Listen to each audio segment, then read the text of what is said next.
부모님, 더 나가서 어머니라고 하면 그 단어 자체가 우리 가슴을 저며와요. 그 말 자체가 나이가 들어도 우리가 그 말을 들을 때는 굉장한 울컥하는 그런 감동이 있어요. 그 어머니에 대한 또는 부모님에 대한 효도라고 하면은 누구나 다 같이 나는 이렇게 잘했다라고 이야기하는 사람이 많이 없어요.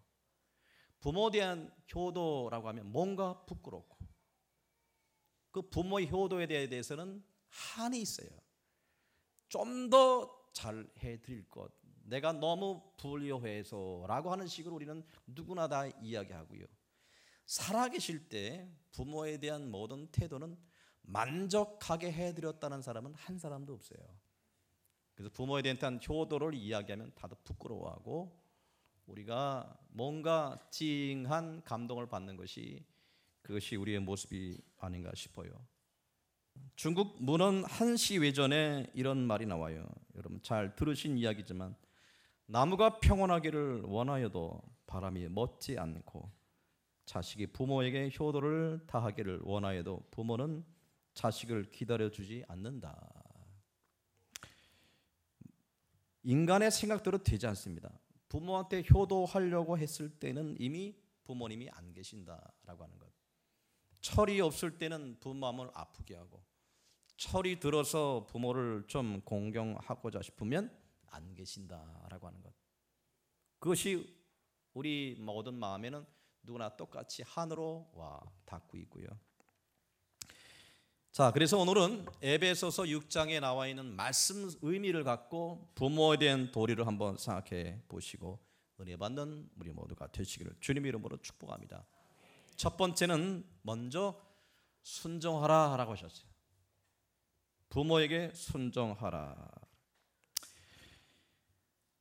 되게 나이 드신 부모님들이 가장 싫어하는 것은 자녀들이 자식이 컸다고 이제 부모 말에 불순종할 때가 가장 힘들어 하십니다.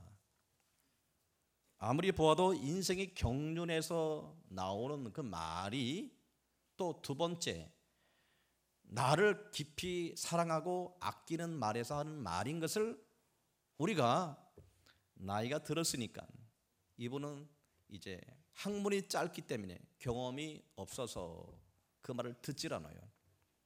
순종하라라고 하는 그 말은 순종하라는 말은 항상 들으라라는 뜻을 갖고 있어요. 들어 주어라. 부모님이 뭐라 하면 일단은 들으라고 하는 거예요.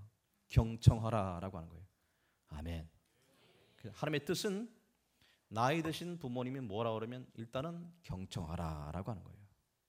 말의 그 이야기를 듣고 여러분이 그것을 따를지 안 따를지는 먼저 순종해야 되지만 바른 것은 따라야겠지만 때로 우리가 이치에 맞지 않는 말이라도 들어주어라 라고 경청해 주어라 라고 하는 거예요. 나중에 행동은 어떻게 할지 모르지만 경청하여라 라고 하는 거예요. 그리고 깊이 생각해 보아라. 삶의 경륜이 있는 분들의 그 경험에서 우러나는 지혜를 무시하지 말라는 거예요. 부모들이 왜 반대를 하는지, 왜 그것을 이야기하는지를 들으라고 하는 거예요. 수많은 세월 속에서 내가 경험하고 내가 뼈저리게 체험한 그런 가운데 나오는 말이기 때문에 한번 들어주어라라고 하는 거죠.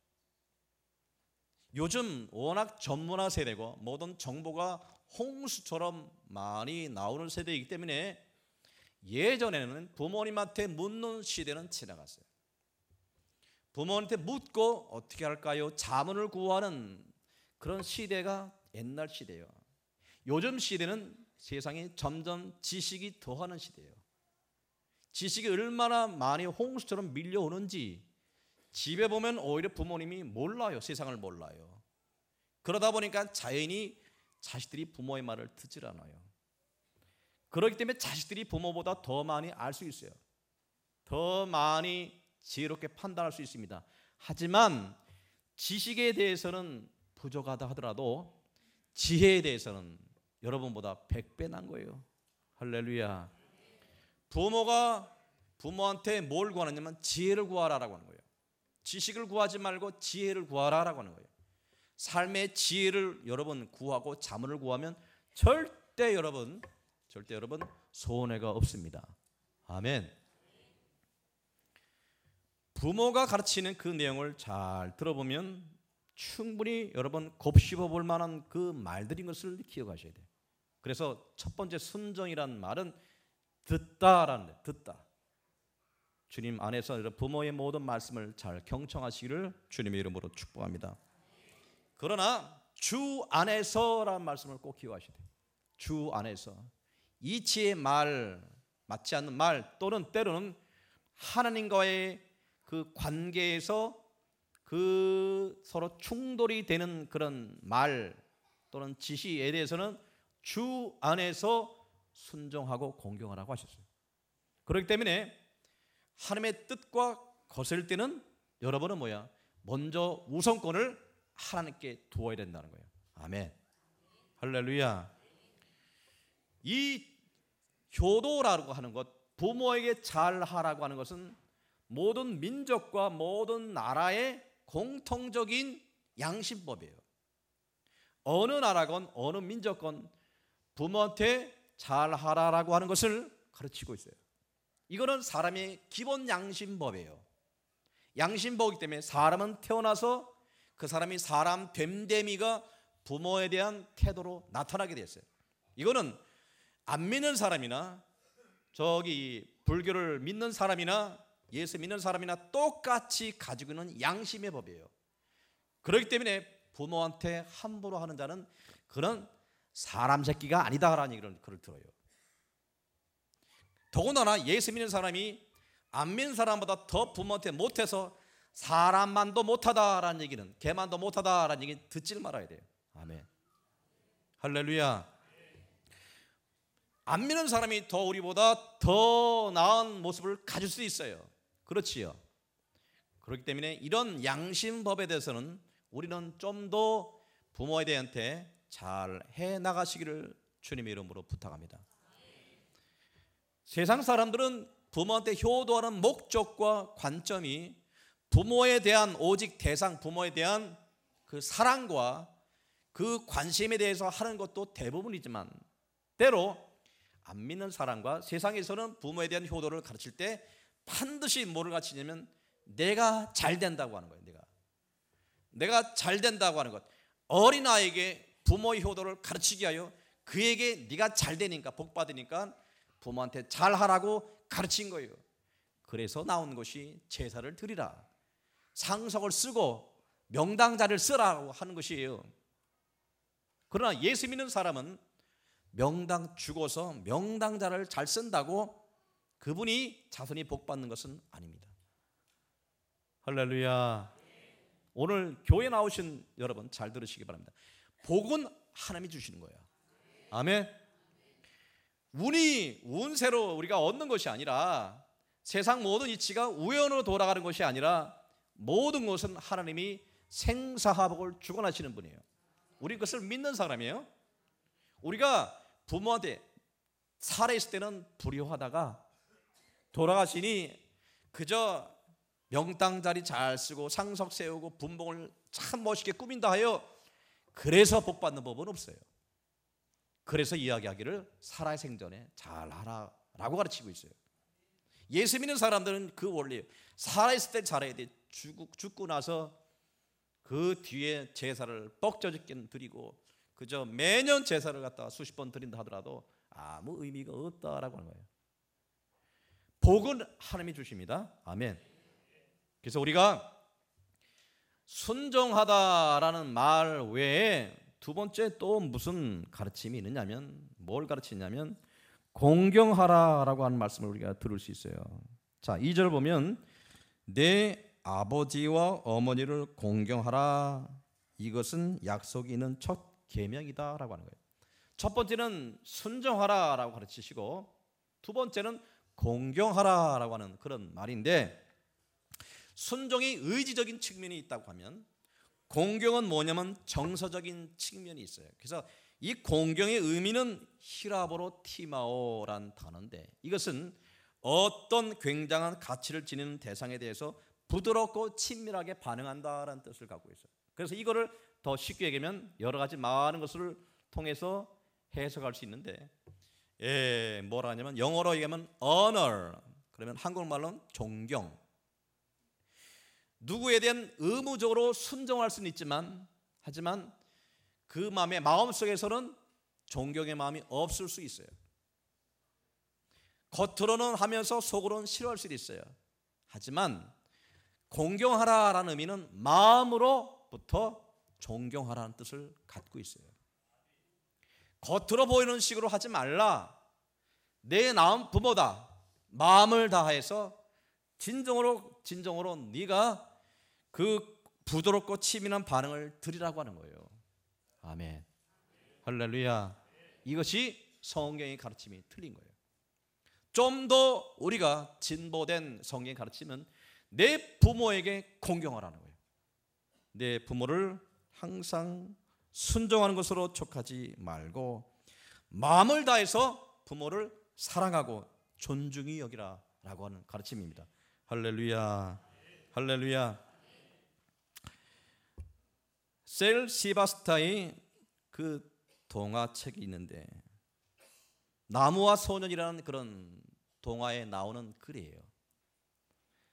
한 그루의 사과나무 고목이 있고요. 이 나무를 매일 찾아오는 한 소년이 있을 때요.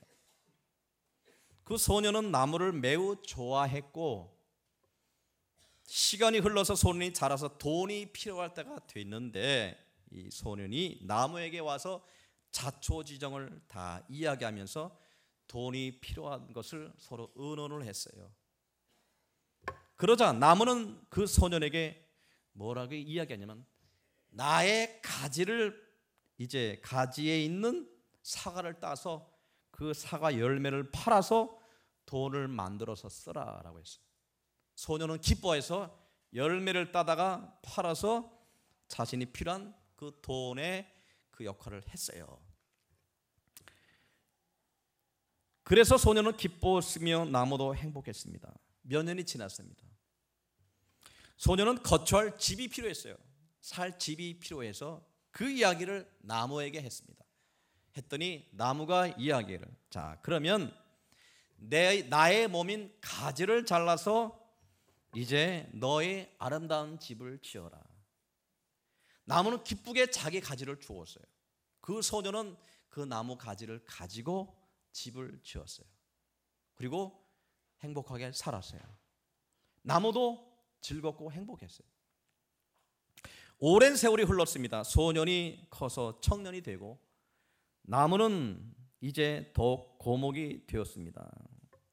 청년이 먼 곳을 여행하기 위하여 배를 만들어야 됐어요. 배가 필요한데 나무에게 와서 조심스럽게 의논하였습니다. 내가 먼 곳에 가기 위해서 배가 필요한데, 물었더니 그 나무가 즐겁게 얘기합니다. 그러냐? 자, 내 몸의 둥치를 잘라서 배를 만들어 쓰라. 즐겁게 그 나무는 자신의 둥치를 그 소년에게 주었어요. 그 소년은 청년이 되어서 나무 둥치로 배를 만들어서 이제 풍랑과 싸우며 항해를 하였어요. 나무도 즐거웠어요. 자, 이제 세월이 흘러 이제 그 청년이 노인이 되어서 고향으로 되돌아왔어요. 되돌아오고 동네 밖 입구에 베어져 덜렁 남아있는 사과나무 등걸을 보았어요. 그 등걸, 구루토기 같은 것, 등걸을 보고 피곤한 노인은 그 나무 등걸에 걸터 앉아서 참으로 오랜만에 편안하게 쉼을 얻었습니다. 그 모습을 보는 나무도 행복했습니다. 이것이 바로 동화의 내용이에요. 여기 나와 있는 사과나무는 바로 부모라고 합니다. 부모가 바로 그렇다고 하는 것이죠. 자기 열매와 자기 가지, 둥치 다 주어도 행복하고 즐거워하는 존재. 나중에 자식을 위해서 자기 몸 다 바쳐도 행복한 존재로 남아있는 것, 그것이 부모의 마음이다라는 그런 가르침이에요. 할렐루야. 할렐루야. 부모한테 잘해야 한다는 이유는 그 이상도 없어요. 그 이하도 없는 거예요.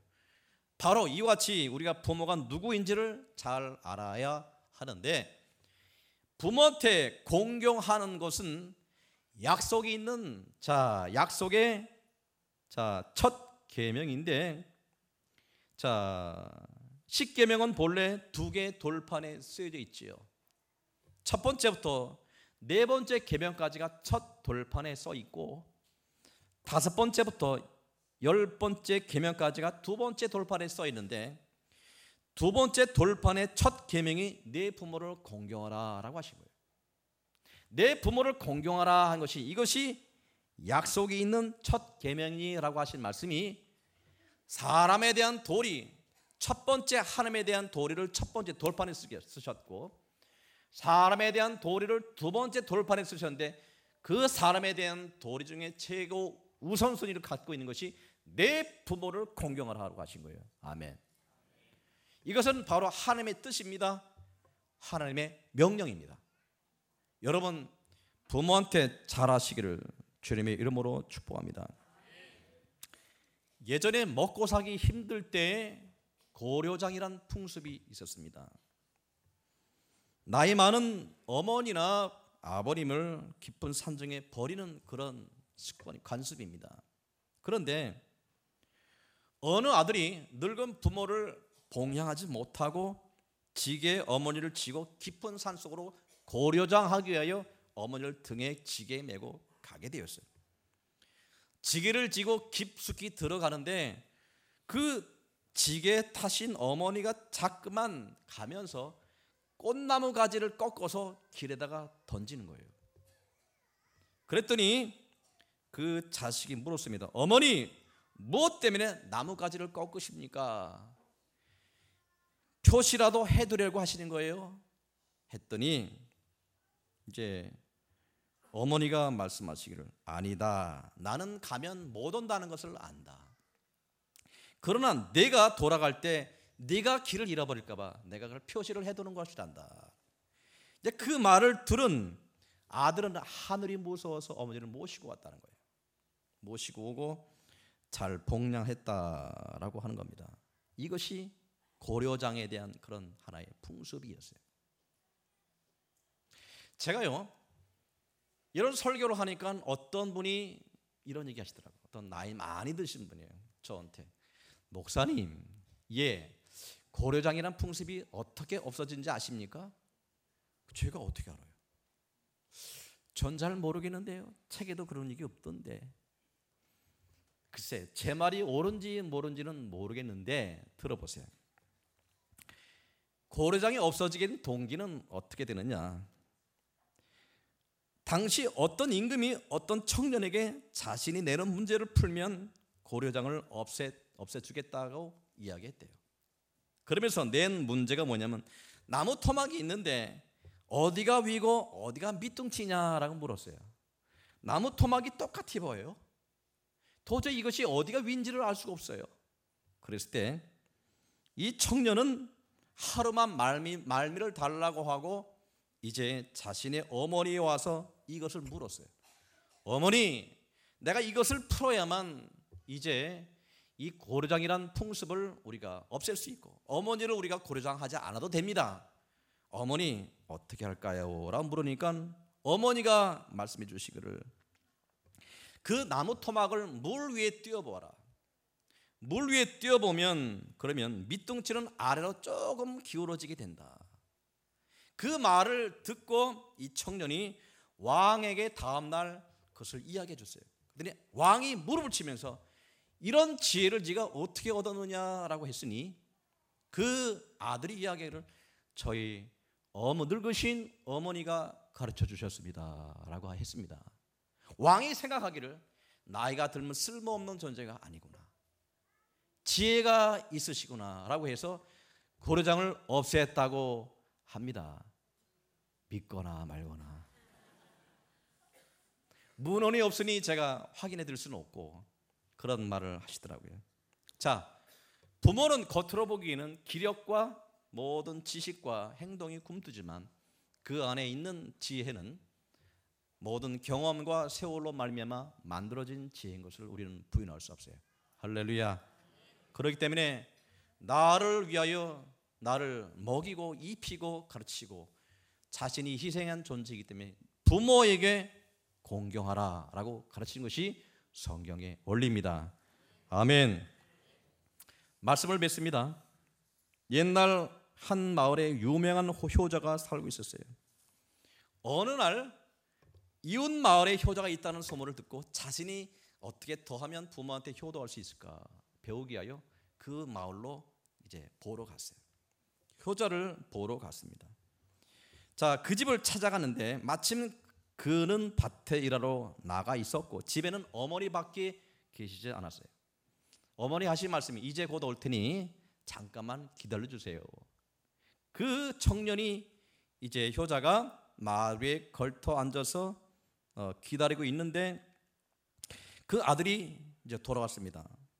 바구니를 쥐고 돌아오는데 문 옆에 바구니를 놓더니 마루 위에 걸터 앉았고, 자, 그러자 어머니가 일찍 돌아왔구나라고 이야기해 주면서 대야에다가 더운 물을 갖다 떠와서 흙투성이 있는 아들의 발을 어머니가 노모가 씻겨주기 시작하는 거예요. 그 모습을 본 자식이 충격을 받았어요. 아니 효자라더니 이런 못된 놈이 있나, 저건 있을 수 없다라고 막 분개하고 하려는데 이제 발을 다 씻긴 다음에 아들은요 마루에 배를 깔고 대자로 누웠고, 그 모습을 본 어머니는 이제 밥상을 차려다가 그대 대령했습니다. 찾아온 효자는 그 광경을 보고 어이가 없어서 이건 너무하구나, 이건 효자가 아니고 불효다, 있을 수 없다라고 하면서 물었습니다. 제가 생각하기에는 어머니한테 너무한 것 아닙니까? 라고 이야기하니까 그 자식이 하는 말을 잘 들으세요. 뭐라고 하느냐, 저는 효도 같은 걸 잘 모릅니다. 효통 같은 걸 잘 모르는데 어머니는 자신이 직접 몸을 움직여서 나한테 해준 것을 큰 즐거움으로 여기십니다. 내가 그것을 하지 말라라고 하면 어머니는 더 힘들어 하십니다. 저는 효도는 잘 모르지만 어머니를 기쁘게 해드리기 원합니다. 그래서 어머니가 저렇게 하면서 즐거움을 찾으십니다. 그래서 저는 그렇게 해드리는 겁니다. 아시겠습니까? 부모님한테 즐거움을 드리는 거예요. 어떤 하나의 규범으로 만들어지지 아니하는, 여러분 부모, 살아계신 부모님한테 즐겁게 해드리는 마음으로, 그것이 진정한 효도라고 하는 겁니다. 아멘. 그것은 마음으로 우러나야 되는 것이죠. 겉으로 남한테 보이려고 하는 효도는 부모 마음을 슬프게 만든다. 우리가 진정으로 마음으로 부모를 공경하시기를 주님의 이름으로 축복합니다. 그러나 모든 말씀의 그 내용을 보면 3절 보면 이로써 내가 잘되고 땅에서 장수하리라 라는 말씀을 보면서 우리가 이런 생각이 들어요. 부모는 다분히 자식 중심적으로 사시고 자녀는 부모한테 효도도 내가 잘 되는 목적 갖고 한다라고 하는 이 법칙이 오고 오는 세대에 흐르는 하나의 법칙이에요. 부모는 자식을 위해서 희생하고 그래도 즐겁고, 자녀는 부모한테 효도함으로 복받기를 바란다고 하는 거예요. 이거는 사람의 기본적인 본능이라고 하는 거예요. 좀 씁쓸합니다. 그렇기 때문에 여러분에게 성경 가르치는 거예요. 부모한테 잘하라는 거예요. 마음을 다하여 공경하라라고 하는 것을 이제 가르치고 있는 겁니다. 할렐루야. 저 미국에 있었던 일입니다. 텍사스에 살고 있었던 이제 한 사내가 아내와 자녀를 버리고 캘리포니아로 가서 30년 동안 오직 자신만을 위해 살았습니다. 그는 한 푼 없이 죽었는데 마지막 유언이 뭐라고 유언하고 죽었냐면 자기 시체를 고향 텍사스에 묻어달라는 유언을 하고 죽었습니다. 그 이야기를 들은 자식들이 얼마나 분개했는지 모릅니다. 세상에 이런 왜 못된 아버지가 있느냐, 우리를 키우기 위하여 애써본 적이 있나, 도대체 돈 하나 붙인 적이 있나, 이제 죽고 나니까 그 시체를 우리한테 맡겨. 그 이야기를 듣고선 모든 자식이 분개했습니다. 그 사람은 우리와 상관없어, 절대로 그 시신을 받을 수 없어 라고 했는데, 이제 큰 아들은 아무 말 없이 동생들의 불평을 듣고 있다가 그는 자기 혼자 캘리포니아로 가서 아버지 시체를 운고해 오기 위하여 자신의 트랙터와 이제 농기를 조당 잡혔습니다. 그리고 아버지 시체를 가지고 와서 장사를 다 치른 다음에 그런 동생들에게 이렇게 말했습니다. 성경에는 내 부모를 공경하라고 하셨지 어떤 부모에게만 하라고 가르친 적이 없다. 부모, 우리를 낳아주신 부모에게 공경하라 가르치신 것이기 때문에 예수 믿는 사람은 무조건 공경해야 된다. 아멘. 그것이 자식의 도리이며 성경의 가르침이라고 가르치고 계셨어요. 할렐루야. 오늘 말씀 여러분의 은혜가 되시길 바라겠고, 살아계실 때 주 안에서 부모님을 공경하고 순종하며 즐겁게 해드리는 우리 모두가 되시기를 주님의 이름으로 축복합니다.